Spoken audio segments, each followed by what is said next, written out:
pemerintah asik kepada infrastruktur. Betul. Penting infrastruktur, jalan, bangunan penting. Tapi juga warganya jauh lebih penting. Salah satunya adalah anak yatim. Jadi kalau dia ingin buang air kecil, buang air besar, itu yang keluar darah dan tangisan. Jadi dikatakan, maafkan Yani, mak, gara-gara Yani mak jadi susah, gara-gara Yani bapak jadi meninggal. Diambil dari kantongnya, dikasihnya saya permen, Pak Ji. Cak Ji. Oh, permen ya? Permen. Saya bilang, apa nih Yan? Yani nggak bisa ngasih apa-apa untuk terima kasih Pak. Yani cuman bisa ngasih permen ini. Yani terima kasih. Yani sudah sembuh. Saya buka permennya, saya suapin. Ya dia makan, saya makan. Loh he, ono Cak Ji. Get no wis.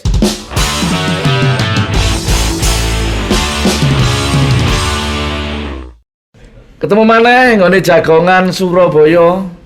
Jagongan karo cacake arek Surabaya. Hari ini saya ketemuan tamu yang sangat istimewa. Beliau adalah Wali Kota Bengkulu. Beliau adalah tentunya juga seorang adiknya Ketua Umum PAN dan Ketua MPR pada saat itu, Bapak Zulkifli Hasan. Ya. Abang Hilmi ini namanya adalah Haji Hilmi Hasan, sarjana ekonomi. Ya.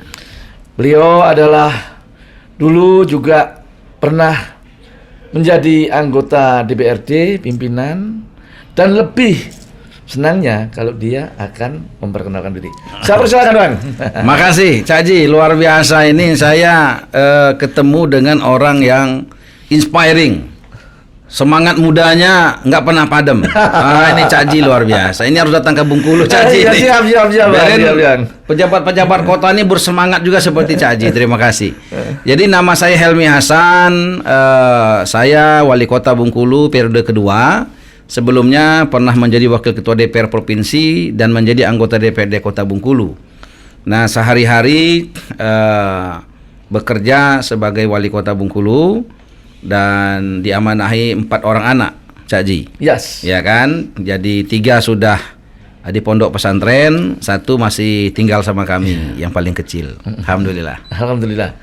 Tentunya Bang Helmi ini lahirnya di Lampung ya? Iya, saya lahir di Lampung, tapi sekolahnya di Jakarta katanya? Iya, SD, SMP, SMA Jakarta. Di Jakarta, jadi iya. Sekolah sampai perguruan tinggi di Jakarta? Saya ke Bengkulu merantau. Oh, balik lagi gitu ya. Jadi SD di Jakarta, SMP, SMA Jakarta. Kemudian saya dulu ngeliat ada bis. Bis Putra Rafflesia. Saya bilang nih bis ada Rafflesia di mana ini? Bengkulu. Nah, ketika itu kemudian saya searching tuh. Bengkulu ini apa? Ternyata Bengkulu itu luar biasa. Bengkulu itu satu negeri yang menjadi asbab lahirnya NKRI. Oh iya. Ya kan?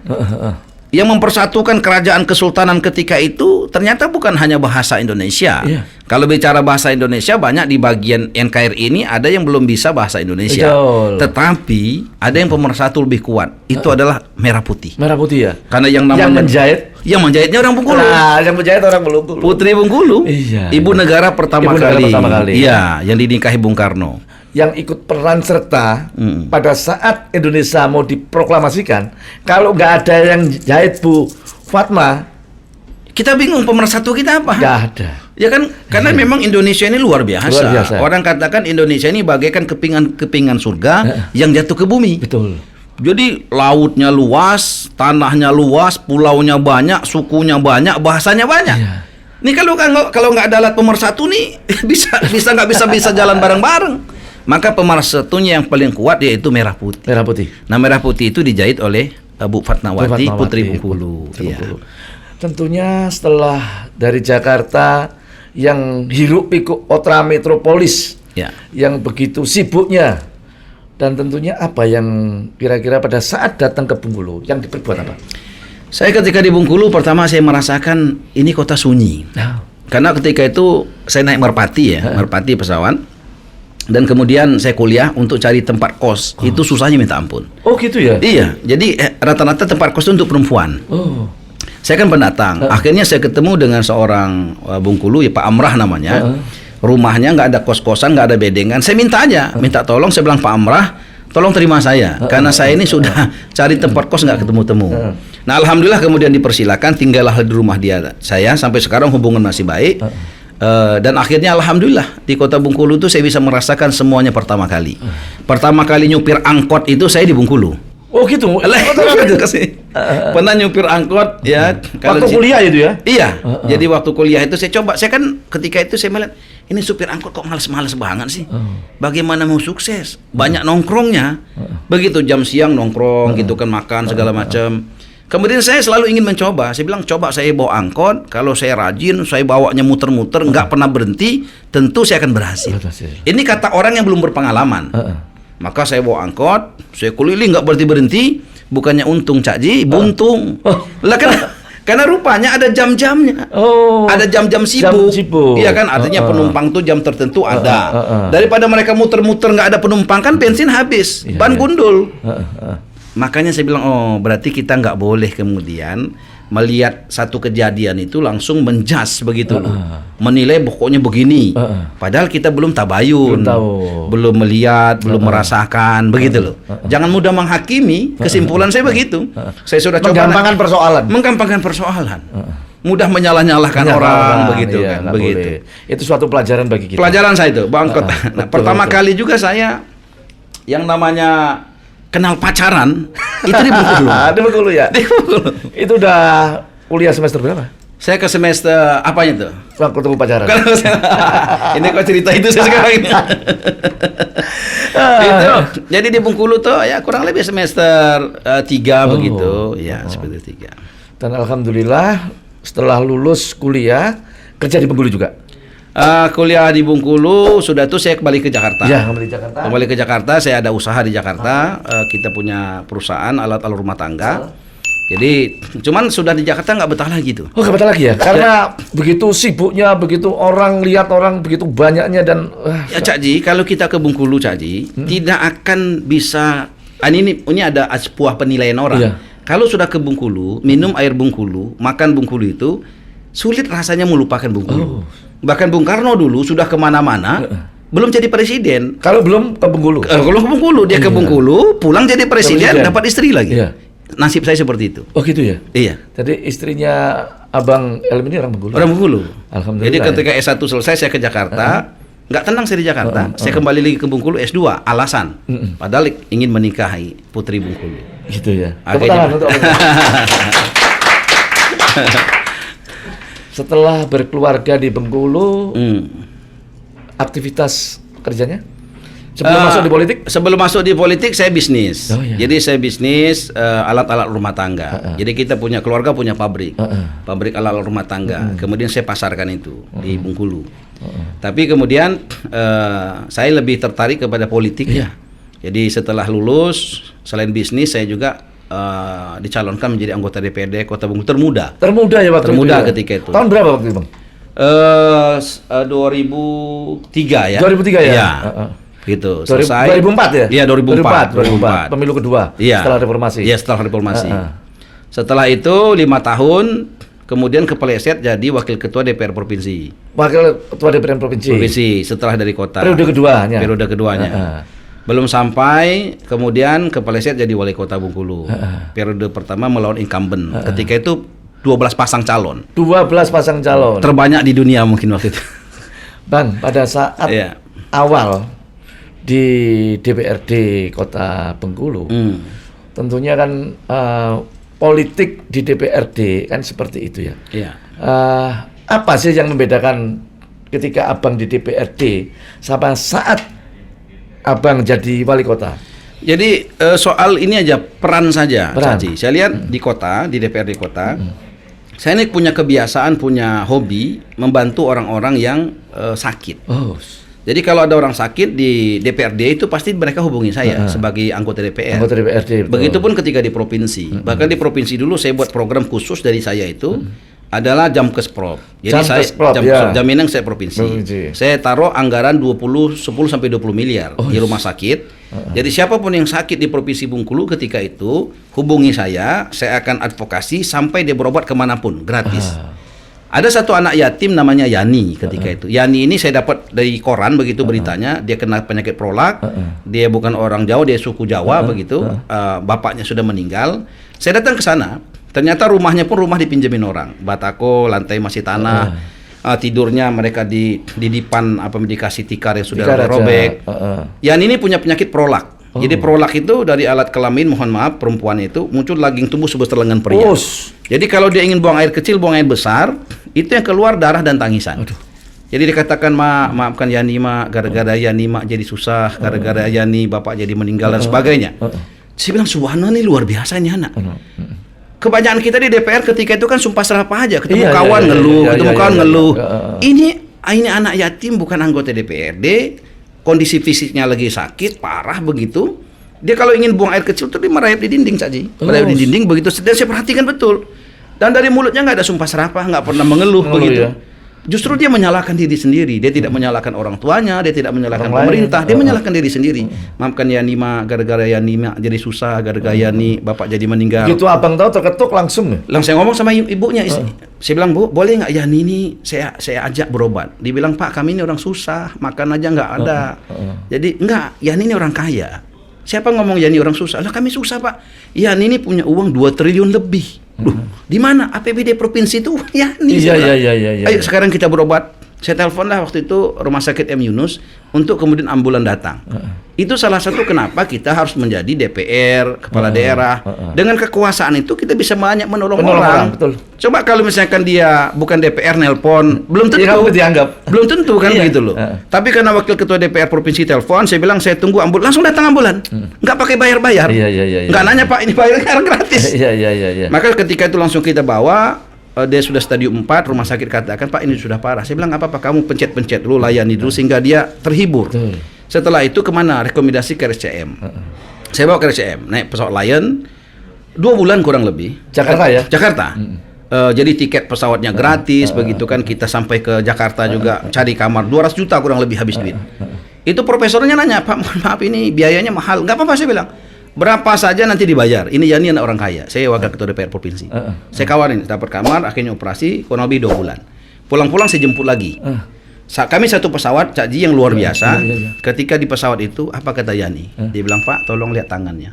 Kenapa Yan? Kamu meramal saya? Saya nggak mau diramal. Saya bilang, bukan Pak, bukan, saya ingin lihat tangan Bapak. Saya buka, diambil dari kantongnya, dikasihnya saya permen, Pak Ji. Cak Ji. Oh, permen ya? Permen. Saya bilang, apa nih Yan?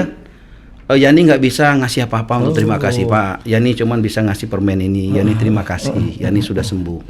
Saya buka permennya, saya suapin. Ya dia makan, saya makan. Jadi kami selama pulang Bengkulu makan permen sama-sama berdua. Sudah akhirnya luar biasa, dan saya kontak kawan-kawan untuk menjemput Yani. Jangan hanya pejabat negara yang dijemput. Saya ingin Yani pun anak yatim tadi yang miskin tadi dijemput. Jadi mobil kami panjang iring-iringan tuh tadi. Untuk ngantar itu ya. Iya, untuk jemput dia. Jadi turun dari pesawat, dijemput seperti menjemput pejabat negara besar bahkan itu kan. Sampai ke rumahnya. Setelah itu kita juga bikinkan di gerobak bakso untuk usaha ibunya. Dan alhamdulillah Caji. Yani akhirnya sekarang sudah sehat, ibunya pun punya usaha, kita bantu. Itu salah satu, Cak Ji, yang kemudian nikmatnya menjadi DPR. Dan tapi kalau DPR kan cangkupannya sangat kecil. Tapi kalau kepala daerah itu kan memang di eksekutif.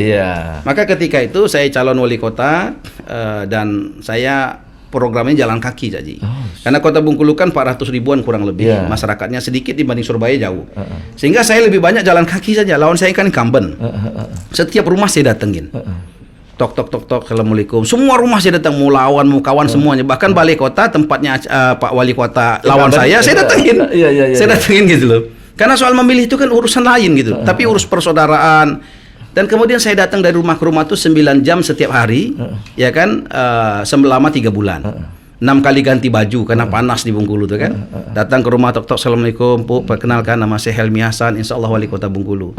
Saya datang ke sini ingin mendengar apa yang ibu-ibu, bapak-bapak harapkan nih.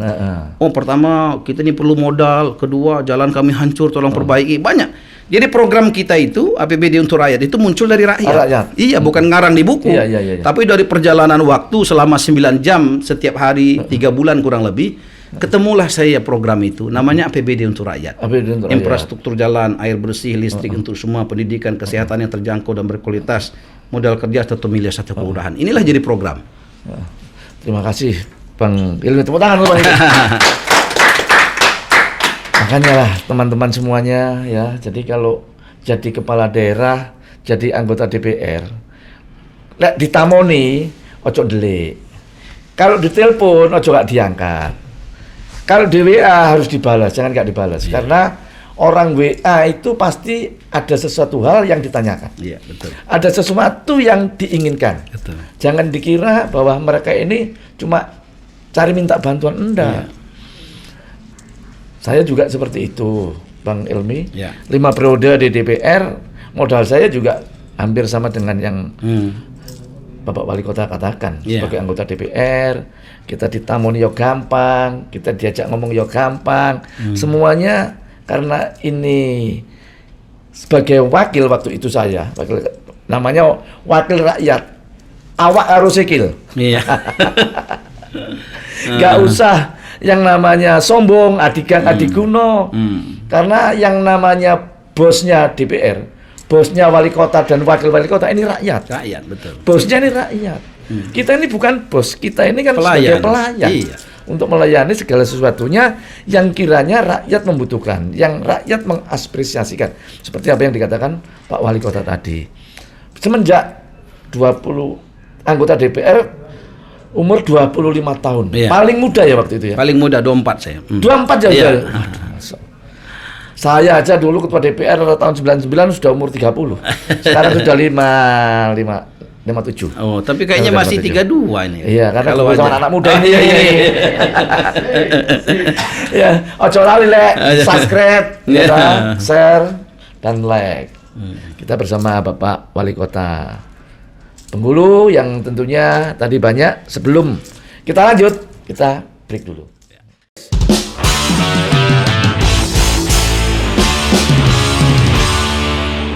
Lanjut mana rek? Jagongan karo Abang Wali Kota Bengkulu, Abang Hilmi. Bang Hilmi, pada saat lawan incumbent, tentunya lawan yang bukan mudah dikalahkan. Betul. Apalagi mereka sudah sebagai dan menjabat wali kota periode yang lalu, lawannya seperti itu. Gimana? Kok bisa cara mengalahkannya itu? Ya, ketika itu memang Cak Ji memang rasanya nggak mungkin begitu karena incumbent ketika itu sangat terkenal. Sangat terkenal. Orangnya ramah, bagus lah, luar biasa lah. Jangankan manusia, semut pun kenal sama kenal dia. Semua. Saking terkenal. Gitu ya. Dan dari sisi suku juga suku terbesar dia punya. Ya dari sebelah ibunya, dari sebelah bapaknya begitu. Dan sedangkan saya ini kan pendatang. Artinya masih muda juga. Iya. Rasanya nggak mungkin. Dari survei juga saya di bawah. Di bawah ya. Oh. Cuman saya ketika itu yakin saja bahwasanya siapa yang memimpin itu sudah ada tulisannya. Takdir. Begitu takdir. Takdir. If there is will, there is way. Tinggal bagaimana kita semangat bekerja. Maka ketika itu strateginya itu ya door to door saja saya. Kalau bahasa Pak Jokowi mungkin belusukan ya.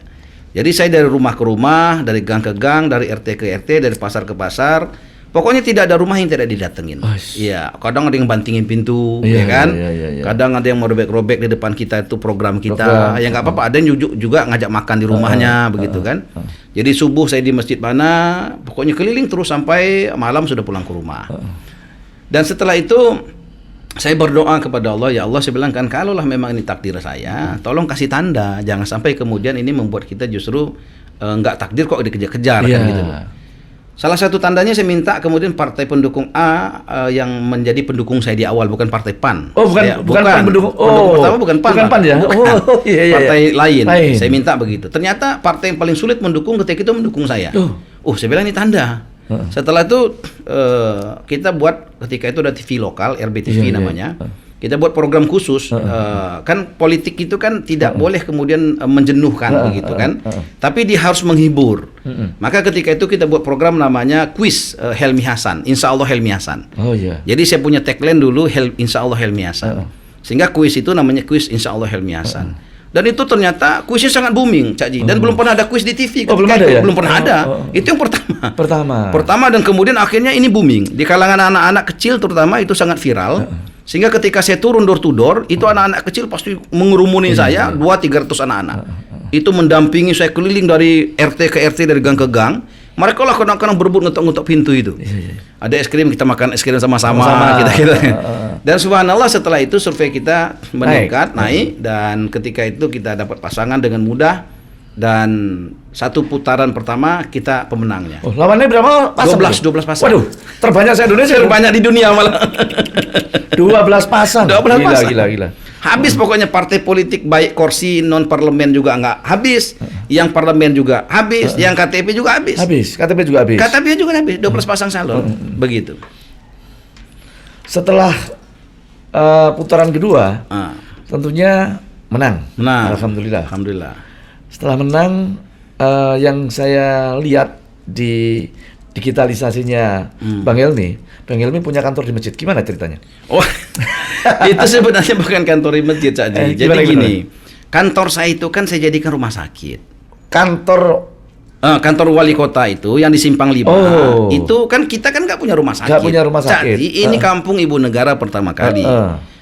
Kampung istrinya Bung Karno, founding father. Anaknya jadi presiden, cucunya jadi ketua DPR. Tapi kampung ibu negara nggak punya rumah sakit. Oh, nggak ada rumah sakit. Pemerintahnya daerah, lah, nggak ada. Swasta ada, provinsi ada, tapi kota nggak punya. Maka ketika itu di periode pertama langsung kita bergerak kantor Pemda Kota kita jadikan rumah sakit. Kemudian ketika itu saya numpang di Bapenda, numpanglah kita di Bentiring. Rumah sakit sudah berdiri sampai sekarang saya nggak punya kantor. Nah kemudian di perjalanan waktu kan ada cerita mall pelayanan publik. Pemerintah pusat minta kita buat mall pelayanan publik. Maka kemudian balai kota saya jadikan mall pelayanan publik. Sehingga sekarang kita nggak punya kantor, nggak punya balai kota, rumah dinas nggak punya. Ya jadi rumah dinas nggak ada, kantor nggak ada. Nah pertanyaannya di mana? Maka kemudian kita kan lagi bangun alun-alun. Lokasinya dekat masjid. Nah di sanalah kita bikin rumah-rumah singgah. Karena kan kita kan kepengen setiap orang yang datang itu harus bahagia. Maka kita pun sediakan rumah singgah yang bagus, begitu yang representatif, sehingga orang tidak perlu kemudian cari hotel segala macam. Ya mereka tamu betul dilayani, makannya, minumnya, tidurnya, begitu, sehingga mereka bahagia. Nah sementara kita belum punya kantor dan belum punya balai kota, rumah dinas, saya pakai sementara masjid ya, kecil bangunan tadi. Jadi bangunan untuk tamu tadi yang di alun-alun tadi. Memang dia dekat masjid, lokasi masjid. Jadi masjid di sini, kita punya bangunan di sini. Nah inilah diterjemahin orang kita berkantor di masjid. Padahal bukan di masjid. Ada bangunan yang kita bangun begitu untuk rumah tamu-tamu begitu, itu kita pakai sementara. Karena memudahkan untuk akses kita ketika ada tamu-tamu dan sebagainya begitu. Sehingga itu bukannya kita di masjid, tapi kita membangun satu rumah singgah di sekitar alun-alun itu kita pakai sementara. Sembari kita sekarang lagi membangun, insya Allah tahun 2022 doa Pak Cak Ji, kita akan membangun kota baru namanya Kota Merah Putih. Kota Merah Putih. Di situlah kita akan bangun balai kota. Di situ akan kita bangun kantor pemerintahan di situ. Yang tadinya 3 kecamatan itu merasa nggak pernah dibangun, maka hari ini kita akan bangun. Dan dampaknya luar biasa, ekonomi jadi tumbuh di sana. Ya? Iya. Merata. Jadi nggak tersentral di kota, tapi di pinggir-pinggir juga. Mulai menggeliat ya. Alhamdulillah. Ya, untuk masalah pandemi kemarin gimana? Untuk pandemi kita alhamdulillah, Caji, ketika pertama kali kita pandemi, kita kan belum tahu nih COVID-nya gimana. Tahunya kan ini menyeramkan, menakutkan. Sehingga ketika ada arahan dari pemerintah pusat untuk kita stay at home, India kan dipukul tuh warganya untuk di rumah kan. Saya bilang kita nggak boleh. Jadi kita siapkan saja beras terenak di dunia dengan mie terenak di dunia. Kita berikan 20 kg beras dengan 2 dus mie terenak di dunia itu per keluarga, setiap rumah. Tidak mandang dia kaya miskin, tidak mandang dia pejabat tidak pejabat. 100% bahkan tamu dari Papua pun yang kuliah di sana kita kasih. Yang dari Jawa Tengah pun kita kasih. Kecuali dia memang nggak mau. Artinya dia punya, kemudian diserahkan kepada orang lain, silahkan. Tapi kewajiban kita 100% warga kita kasih. Nah alhamdulillah kita juga nggak agar tidak terjadi penumpukan. Kita kasih door to door. Jadi tentara, Polri, Pemda, semuanya kita gotong royong. Setiap hari kita datangi rumah-rumah warga. Kita kasih, warga tetap di rumah. Nggak keluar. Sehingga kita rayu, nggak pakai ancaman, nggak pakai hukuman gitu loh. Tapi kita rayu, yang ada di rumah kita kasih 20 kg beras terenak di dunia dengan 2 dus mie terenak di dunia. Kata siapa terenak di dunia? Ya kata saya lah. Begitu. Kata wali kotanya. Begitu. Iya. Ya alhamdulillah sekarang pandemi sudah mulai terjun bebas ke bawah. Iya. Surabaya juga seperti itu dan mudah-mudahan seluruh Indonesia juga seperti itu. Amin. Mudah-mudahan antara masyarakat dan pemerintah kotanya saling sinergi, saling membantu, saling mengerti, dan kalau ini benar-benar sudah bisa, kebiasaan ini sudah seperti itu, saya kira insya Allah pandemi di Indonesia akan bisa terjun bebas ke bawah. Setelah menjalani periode pertama jadi wali kota Bengkulu, tentunya yang saya lihat juga pada saat ada pilkada yang kemarin, pilkada yang kedua, Bang Helmi katanya apa itu? Menghilang katanya. Gimana? Katanya menghilang. Karena saya sebenarnya terinspirasi dengan Bu Risma ketika itu ya. Bu Risma kan lagi ribut sama Pak Ahok. Betul. Oh, di TV dia ngomong, wah itu kan Pak Ahok tuh kan nggak boleh marah-marah. Ya kalau memang Pak Ahok tuh incumbent-nya kerja, kata Bu Risma di TV, ya nggak perlu kampanye. Saya bilang bener ini. Akhirnya saya putuskan dengan tim, saya bilang saya nggak mau kampanye, saya nggak mau debat. Akhirnya sudah daftar langsung saya pergi ke Kamboja 4 bulan. Kamboja 4 bulan. Saya matikan handphone sehingga kemudian saya berserah sajalah. Karena bukannya artinya kita kan incumbent itu kan 5 tahun sudah kampanye. 5 tahun kampanye, ya. Iya, kerja-kerja itu kan kampanye. Kan sudah dilihat masyarakat. Untuk apa lagi kita ngomong? Hasilnya kan? Sudah ada. Hasilnya sudah ada. Yang kampanye ini kan orang yang belum berbuat. Orang belum berbuat dia bercerita akan apa dibuat. Ya kalau kita yang kampanye kan sudah menjalani. Sudah memberikan sesuatu ke rakyat. Kalau cocok silakan diteruskan, kalau nggak cocok ya cari yang lain. Dan setelah saya pulang tanggal 21 ketika itu 4 bulan masih ada satu debat di TV. Oh, sisa satu lagi. Saya nggak mau, cuma tokoh-tokoh masyarakat katakan, Pak, nanti kalau Bapak tidak mau ambil ini satu kali debat, Bapak dianggap menghina proses pilkada itu. Saya bilang nggak mungkin saya berdebat karena kan ketua DPRD saya maju, Bu Erne sahabatnya Caci kan, dan wakil wali kota saya maju juga, ada satu orang lagi maju. Dia bilang, Pak, Bapak nggak usah berdebat, Bapak bicara kebaikan saja. Oh kalau gitu nggak apa-apa. Maka ketika itu saya tanggal 21 dan ketika banyak orang yang menyerang dengan pertanyaan, saya katakan dengan kebaikan saja. Salah satu contoh misalnya. Ketika ditanya oleh calon wali kota lain, siapakah yang membangun kota Bengkulu? Apakah Anda sebagai wali kota atau siapa? Oh, saya bilang, yang membangun kota Bengkulu itu bukan Helmi Hasan wali kota, apalagi yang lain. Dari tidak punya rumah sakit menjadi punya rumah sakit. Dari tidak punya bank menjadi punya bank. Dari tidak mempunyai jalan mulus menjadi mempunyai jalan mulus. Dari tidak mempunyai program 1 miliar 1 kuliah menjadi 1 miliar kuliah. Itu bukan karena saya, tapi karena Allah Subhanahu Wa Taala. Maka tidak jadi debat begitu kan? Jadi ya. Kalau saya klaim saya kan orang protes. Bukan saya wakil, saya kan ketua DPR-nya kan bisa diribut. Begitu. Tapi kemudian saya tidak mau berdebat begitu. Ini semua karena Allah Subhanahu Wa Taala. Jalan mulus, bantuan modal, anak yatim diangkat anak, rumah sakit, kita punya bank dan sebagainya itu karena Allah Subhanahu Wa Taala. Tidak saya klaim itu karena kerja saya begitu.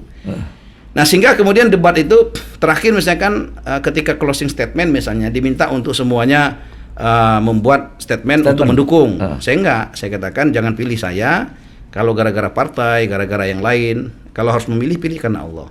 Karena kalau saya dipilih karena Allah, maka Allah akan tolong saya ketika memimpin. Karena menurut saya memimpin ini bukan satu hal yang gampang. Kalau nggak ditolong Tuhan gimana ceritanya? Jangankan untuk kebaikan diri kita, orang lain, keluarga kita juga akan ada kebaikan. Kira-kira gitu saja. Ya. Yang penasaran, selama 4 bulan di Kamboja, ngapain aja Bang Itu di Kamboja? Saya di Kamboja tuh Caji ada cerita luar biasa. Orang Kamboja itu luar biasa. Kamboja ini Pak Caji, itu kalau kita lihat negara kecil dibanding Indonesia nggak ada apa-apanya. Perut buminya nggak ada emas, nggak ada bata bara, bahkan lampu, listrik mereka impor dari Vietnam. Mereka hanya hidup dari menanam-nanam di atas bumi. Misalnya dong, ya kelapa, suai, mangga, merica. Ada padi dan sebagainya, hanya sebagian. Tapi mata uang mereka 4 kali lipat lebih baik daripada mata uang kita. Oh gitu ya? Iya, dibanding dolar. Saya bilang kok luar biasa ini. Ternyata di Kamboja juga luar biasa. Itu rajanya, perdana menterinya itu baik-baik betul. Saya dijambut dengan Jenderal Sulaiman. Orang sana dipanggil singkatan Jenderal Lalai, bintang 2 dia. Nah kemudian di Kamboja ini, Masya Allah, orang Kamboja katakan cara Nabi menyatukan hati umat dengan 2 cara. Apa itu? Beng-beng, pek-pek. Apa itu? Makan-makan, jalan-jalan. Makan-makan, jalan-jalan. Iya, jadi Cak Ji kalau ingin menyatukan hati masyarakat Surabaya, 2 aja rumusnya, makan-makan, jalan-jalan. Dia bilang singa ganas dari hutan, dibawa ke kota, diajak makan, diajak jalan, diajak makan, diajak jalan. Lama-lama jinak tuh singa.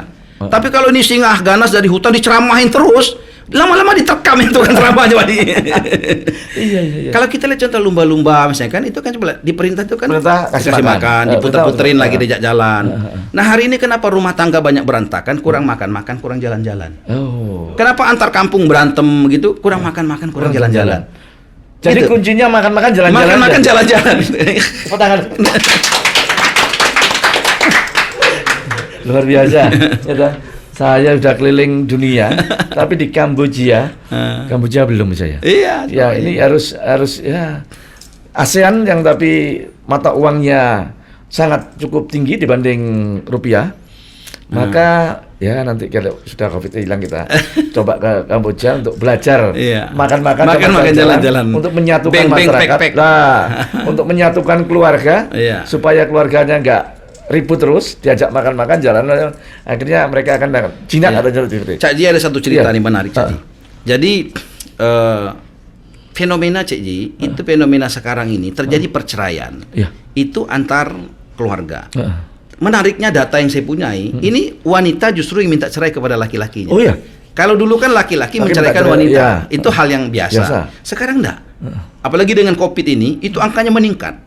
Jadi perempuan banyak minta cerai kepada laki-lakinya. Kalau di birokrasi, saya betahkan lagi siapa mereka, itu rata-rata guru. Guru mana? Guru yang dapat sertifikasi. Kan unik ini. Kan guru harusnya dapat tambahan dana, kan harusnya tambah mantap. Ini enggak justru. Ada satu guru perempuan datang ke saya, masih muda, dia katakan, "Pak, saya ingin menceraikan laki saya." Saya bilang, "Kenapa?" "Karena begini begitu." Ya sudah, saya bilang, nggak usah bicara keburukan. Saya tanya, "Kamu pernah nggak makan disuapin suami?" Dia bilang, "Belum." "Kamu pernah nyuapin suami?" "Belum." "Sekarang sebulan coba kamu buat program makan suap-suapan. Nanti air kamu cuci pakai tangan, air mengalir. Setelah itu suami suapin istri, istri suapin suami.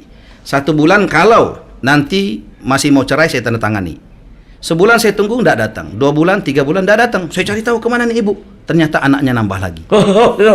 Cak Ji, ini bahaya suap-suapan tuh Pak Ji. Iya.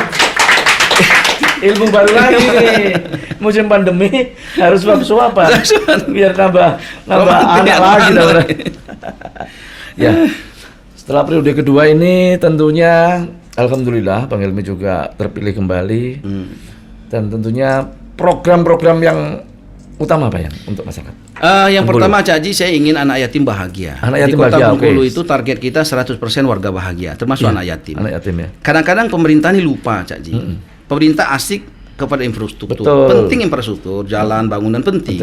Tapi juga warganya jauh lebih penting. Salah satunya adalah anak yatim. Anak yatim ini kan termasuk yang posisinya di pemerintahan yang sangat lemah karena ayahnya sudah meninggal. Maka program kita di Kota Bengkulu bukannya APBD itu dianggarkan ngasih anak yatim, menurut saya itu kurang pas. Kenapa? Karena tidak ada chemistry-nya, nggak ada. Yang dibutuhkan anak yatim itu bukan hanya uang, tapi perhatian, kasih sayang, kan gitu loh. Dia merasa bahwasanya ada orang yang care kepada dia. Maka program kita itu Gerakan Peduli Yatim. Mulai dari wali kota sampai eselon 4 wajib hukumnya mengangkat anak yatim. Awalnya wali kota 10, wakil 8, sekda sekian, kita bagi habis. Eselon 4 1 orang.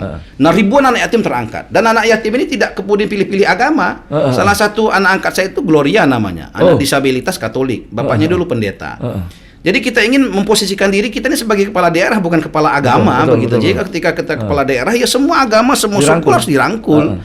Dan setiap bulan wajib hukumnya bagi keluarga pejabat itu untuk berkumpul bersama dengan anak yatim dengan ibunya tadi, makan-makan, jalan-jalan, kira-kira gitu, biar satu hati. Nah, kemudian si janda tadi, ibu anak yatim tadi biasanya curhat kepada istri kita. Nanti istri kita tuh dia cerita kepada kita. Salah satunya misalnya kan ada seorang janda, dia curhat soal dia kerja jualan cabai di pasar. Jadi dia ini bayar orang untuk menggiling cabainya. Nah, kosnya kan jadi besar. Dia ngomong sama istri saya, "Bisa nggak Bu, Pak Wali bantu mesin giling cabai?" Bagi wali kota kan gampang. Pak. Kalau bagi janda tadi kan dia pusing bagaimana caranya. Maka ketika istri saya sampaikan, "Oh gampang," saya bilang, "Insya Allah besok langsung diantar mesin gilingnya." Akhirnya itu bisa berjalan. Termasuk juga persoalan-persoalan yang lain, soal anak yatimnya mungkin ada persoalan kesehatan, ada persoalan pendidikan. Kita biasa sering kasih motivasi, kadang istri kita, kira-kira gitu, Cik. Ya, tentunya Bengkulu sudah mulai menggeliat, sudah mulai kelihatan, dan masyarakatnya sudah benar-benar terperhatikan. Dengan begitu saya kira hati rakyat ini kan sulit kalau ada pilkada dibeli. Tapi kalau kita melihat keberhasilan dari apa yang sudah diperbuat tanpa dipromosikan, mereka melihat sendiri seperti apa yang dikatakan Bapak Wali Kota tadi. Makanya kita nggak usah terlalu banyak hal-hal yang menjanjikan tapi tidak bisa merealisasikan, itu bahaya. Tapi konkret, warga menikmati, warga bahagia, dan semuanya diperhatikan. Sama dengan Surabaya. Surabaya ini punya program yang namanya masuk ke rumah sakit kelas 3 tidak membedakan kaya dan miskin, semuanya bebas biaya, cuma cukup pakai KTP. Cukup KTP. Jadi seluruh, jadi kita nggak membedakan antara kaya dan miskin. Yang penting kamu mau masuk rumah sakit kelas 3 yang sudah dikerjasamakan dengan pemerintah Kota Surabaya, maka cuma menunjukkan KTP. Dan KTP ini nanti tentunya kita bisa pakai untuk kartu-kartu yang lainnya. Jadi nggak perlu ada kartu ini, kartu itu. Dompetnya terlalu tebal kalau banyak kartu. Satu KTP saja bisa untuk pakai yang rencananya seperti itu. Mudah-mudahan terkabul. Amin. Bang Helmi. Ya. Setelah nanti periode kedua ini sudah jalan, Bang Helmi habisnya periode berapa ya nanti? Tahun berapa ya? Saya 2023 insya Allah. 2023 ya. Ya. 2023 mudah-mudahan husnul khotimah. Amin Allah. Dan mudah-mudahan akan lebih meningkat lagi. Amin. Apa sih ketertarikan pada Surabaya ini, Bang Helmi? Saya lihat Surabaya ini luar biasa lah. Artinya tanpa Surabaya juga nggak ada Indonesia. Kita tuh pidato Bung Tomo dan sebagainya. Jadi dan Surabaya ini luar biasa. Jadi kami belajar ini bagaimana mengelola rumah sakit. Jadi rumah sakit di Surabaya ini kan udah ada 2. Kami sedangkan baru 1. Kami mau naik kelas, mau naik tipe. Nah, kita belajar dari Surabaya. Itu pertama. Yang kedua, Surabaya ini yang saya kenal dulu di zaman dulu itu gersang. Tapi sekarang justru sejuk, indah, banyak pohon-pohon besar. Malah kalau kita datang ke Bandung, ke Bogor, kadang-kadang kok Bogornya, Bandungnya Indonesia sekarang Surabaya gitu. Gitu sejuk dan bersih. Saya lihat sungainya itu sulit betul kita menemukan itu sampah di sungai Surabaya ini. Sedangkan di sungai-sungai lain persoalan itu masih belum bisa selesai. Maka kita juga ingin belajar bagaimana kemudian mengelola sungai menjadi bersih, kemudian median jalan sejuk, begitu penuh pohon-pohonan, dan kemudian di jalan-jalan protokol itu bersih. Maka ini yang ingin kita tiru, karena memang zaman sekarang ini zamannya kolaborasi, zamannya sinergi, bukan zamannya gagah-gagahan begitu. Jadi kalau ada kebaikan di satu daerah, maka kita tidak sungkan-sungkan untuk kemudian meniru dan kemudian membuat itu di kota kita, begitu. Ya itu dulu ada istilah di Surabaya itu ada Bugiman, Ibu Gila Taman, itu sebutan Bu Risma. Jadi namanya Bugiman, Ibu Gila Taman. Memang infrastruktur taman yang ada di Surabaya dari dulu pom bensin waktu zaman Orde Baru itu mereka menempati ruang terbuka hijau itu kan enaknya dan sewanya murah. Begitu saya ingat betul, begitu Bu Risma membuat perda, jadi seluruh yang namanya ruang terbuka hijau yang ditempati bangunan komersial harus mereka beralih tempat, cari tempat sendiri. Tapi ini ruang terbuka hijau dimanfaatkan untuk rakyat. Akhirnya dibikin taman-taman itu semua. Jadi seluruh pom bensin dulu banyak, pom bensin puluhan banyak sekali. Dibongkar aja. Bongkar, suruh bongkar sendiri. Udah. Ini ruang terbuka hijau punya rakyat. Kita akan kembalikan untuk rakyat apa? Ya dipakai taman itu. Ceritanya seperti itu. Saya sendiri ikut waktu itu dalam pansusnya, dan sekarang taman-taman yang taman-taman agak besar-besar itu dulu pom bensin semua. Jadi taman-taman itu pom bensin depan, itu yang besar-besar itu pom bensin semua. Dan termasuk yang di depan kita ini dulu ada pom bensin, sekarang sudah dibikin taman. Dan dengan begitu Surabaya sudah semakin baik pada saat Bu Risma. Dan insya Allah saya dan Pak Eri akan melanjutkan apa yang sudah dijadikan suatu kebaikan sama Bu Risma. Dan ini lebih akan kita tingkatkan rakyat Surabaya supaya juga bisa menikmati dan bisa tinggal di Surabaya dengan nyaman, termasuk tamu-tamunya Pak Wali Kota Bengkulu ini. Makanan yang paling disukai apa di Surabaya? Saya ini makan rawon, Rawon setan. Rawon ya. Rawon setan. Makanya saya bilang kok jadi, padahal ini rawon jannah ini menurut saya. Rawon jannah ya? Iya. Bukan setan ya? Bukan setan harusnya. Ini rawon surga ini. Iya. Nggak tahu kok dulu namanya rawon setan itu gimana. Selain rawon? Apalagi ya saya makan itu ya. Ya rawon itu aja. Rawon ya. Ya tentunya kalau di Bengkulu mungkin masakan yang paling khas apa Pak? Kita banyak Caji. Bengkulu ini kan memang orang Bengkulu kalau kedatangan tamu, kalau satu orang nggak 1 meter makannya, rasanya itu kok tuan rumahnya kurang baik begitu. Jadi kita biasa itu menghidang makanan itu kan pakai piring-piring begitu kan. Disajikan gitu kan, banyak betul piring-piringnya itu. Sehingga begitulah kita menjamu tamu, tradisi orang Bengkulu. Tradisi orang Bengkulu ya. Makanannya banyak sekali, ada tempoyak begitu kan. Ada, kita karena laut banyak ikan. Haji, ikan-ikanan, siput lah banyak siput. Berbagai macam cara memasaknya itu macam-macam gitu. Bapak Wali Kota tentunya sudah banyak cerita dan mudah-mudahan nanti di 2004 kita doakan Bapak Wali Kota akan lebih tinggi lagi. Amin. Ikut kontesta yang lebih tinggi lagi, paling enggak ya pilgub lah, karena kalau sudah 2 kali kan nggak bisa lagi nyalonkan lagi, paling enggak yang lebih tinggi lagi. Dan mudah-mudahan menginspirasi untuk kepala-kepala daerah yang lainnya. Mereka bagi yang incumbent wis gak perlu kampanye jane rek. Ngapain niku lho juntuun ya ta.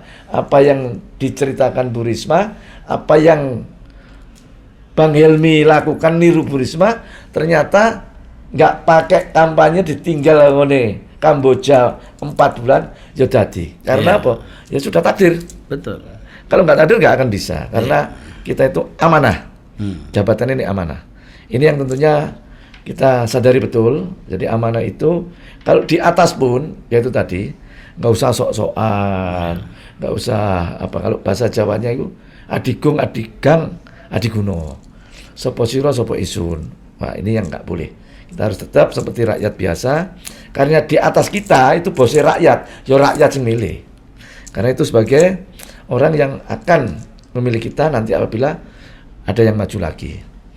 Bang Helmi, tentunya untuk closing statement, apa yang mau disampaikan kepada seluruh kepala daerah, khususnya tingkat 2, bupati maupun wali kota di Indonesia? Ya, hidup kita ini nggak lama. Jabatan kita juga lebih nggak lama lagi. Jadi dunia ini bukan tinggal, tapi tempat meninggal. Tempat tinggal kita itu adalah di sorga. Maka untuk bekal sampai ke sana bukan jalan mulus, bukan gedung bertingkat, tapi modal ke sana adalah khairun nas anfa'uhum binnas. Bagaimana kita banyak kebaikan-kebaikan yang kita tebar. Dan sesungguhnya menjadi wali kota, menjadi wakil wali kota, menjadi gubernur, menurut saya menjadi presiden cara tercepat untuk sampai kepada surganya Allah. Asalkan kekuasaan itu betul-betul digunakan untuk kemanfaatan bagi masyarakat luas. Jangan kemudian kita menolak ketika masyarakat kita curhat sedang kesusahan dia. Justru itu cara Allah agar kita kemudian lebih mudah untuk masuk ke dalam surganya Allah dengan banyak menolong. Dengan kekuasaan ini Allah berikan kemudahan kepada kita untuk banyak memberikan kebaikan-kebaikan bagi banyak orang. Berbeda ketika dia tidak diberikan kekuasaan. Kita jadi. Terima kasih. Makanya kalau ada orang sambatan, ya ayolah. Paling tidak apa yang mereka sampaikan melalui jawaban, iso nggak iso, bisa atau nggak bisa, kalau dijawab dengan tangan kita sendiri, orang itu lega. Jangan sampai terus diarsip, terus nggak dijawab-jawab, itu nelongso wonge. Dijawab aja mending nggak bisa aja, dia pasti terima kasih, saya sudah diperhatikan, pasti. Saya nggak bisa pun sudah saya jawab, nggak bisa Pak, karena dia mengucapkan terima kasih, saya sudah diperhatikan, pasti itu. Jadi inilah pesan daripada Wali Kota Bengkulu. Tepuk tangan untuk Wali Kota Bengkulu.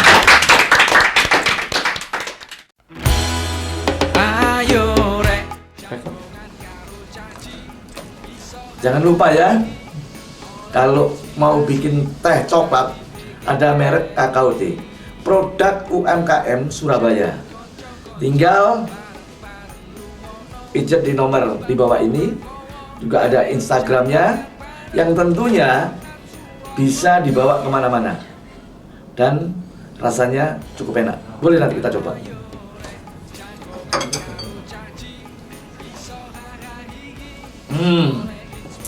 Seger, enak. Ini teh coklat. Coba kita minum. Jangan cuman baca tulisannya. Bismillah. Subhanallah, sembriwi.